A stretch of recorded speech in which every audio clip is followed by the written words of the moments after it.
Hi guys, long time no see. Today I'll be talking about this brand Tudor. In today's world, everyone knows about Tudor because it is a very nice, solid Swiss watch, and they have a, not to say long history, but everyone know them by the brother of Rolex, the other company by Rolex, and then we can see that there's a lot of parts are shared between this brand in the older watches, and then you can see even the box have some shadow of Rolex too. Yep. So we can see that actually Tudor uses Rolex uses Tudor as a platform to try out something that mostly Rolex do not do, maybe like color, design, movement, and then some not so traditional type of design, so that they can get the reaction of the market by Tudor. So the watch that we are looking today is a chronograph. Yep. So you can see from the box there's a lot of shadow of Rolex, the cushion too. So in Rolex we doesn't see any third-party movement other than the famous Daytona, which uses the zenith, and then this Tudor on my hand is the Heritage Chronograph, where you can see there is the minutes. This is the seconds dial, and this is the minute counter, and the orange one is the seconds, chronograph seconds. So overall, from the build, we can see that there is a outer bezel, which is I think it's bi-direction. Yeah, it's both side, and then it can be used as a, let's say, GMT. Yep, and then of course some other functions. So this watch is 42 mm. It uses the ETA 2892. Yeah, 2892. It is a chronograph movement. So in this one is the older model, but in the modern one they already replaced it with a in-house caliber T401. Yep. So this ETA movement, we know that it is a very good third-party movement, and then 2892 is even one of the high-end ones. It is a lot better than the normal 2824, with which the design is thinner, more robust, accuracy, everything you can talk about it. Yeah. So this particular model comes with I think two types of configuration. I think it's the rubber one, the rubber strap, and then this is the steel bracelet. Yeah, with the triple security clips, and then there's some extra links, and then a card holder, yeah, like Rolex too. Yeah, so you can see the overall design is like Rolex, and then a warranty booklet, and then one more, I think there is this one, the user manual and all the description. So other than talking about the function of Tudor, actually I'm discussing more like why you would choose Tudor over Rolex, or why is Tudor your choice to go. There's a lot of reason that can be done. It's because that we all know that Rolex QC is one of the top in the watch industry.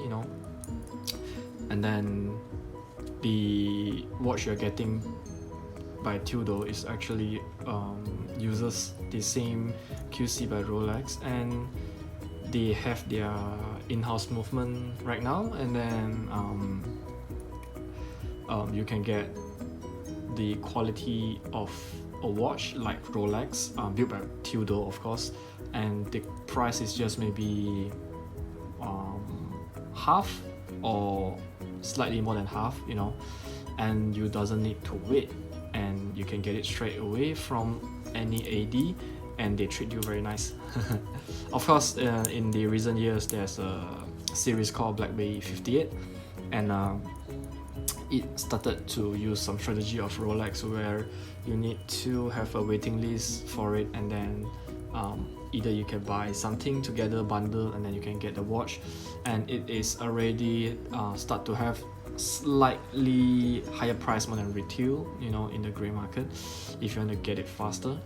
So if you talk about even chronograph, it will be even tougher and even harder to get in Rolex, the Daytona. And if you can just see at this watch, the Heritage Chronograph, it is easily less than half by the retail, and then if you talking about second-hand value, it will be easily, you know, 1/3 or 1/4, and yeah, you're getting something great, and it doesn't how to say, it doesn't lose its quality to the value, you know, and it doesn't need to be afraid to damage it. Yep. So this watch has a 150 metal water resistant, so that it has a screw down crown. So one thing to say about the what was it like, the winding, I think it's very smooth, very smooth. And then personally I like something that is not so smooth, that you can feel how much you are winding it, you know, compared with the Rolex, you know, the just that I'm having for my own. You can feel that you can feel every tick of the winding. Yep. Yeah, but you can't really feel on this Tudor. So I'm not sure, is it because of the particular ETA 2892 or the Tudors like that? I hope it's not. It's just too smooth, you can't really feel it. Okay, so you screwed it back, and then same like the Daytona, the pusher, the start-stop pusher and the reset pusher, both are also screw down crown, so that make sure that you screw it, 3 of it, to have the 150 meter water resistant. Yep.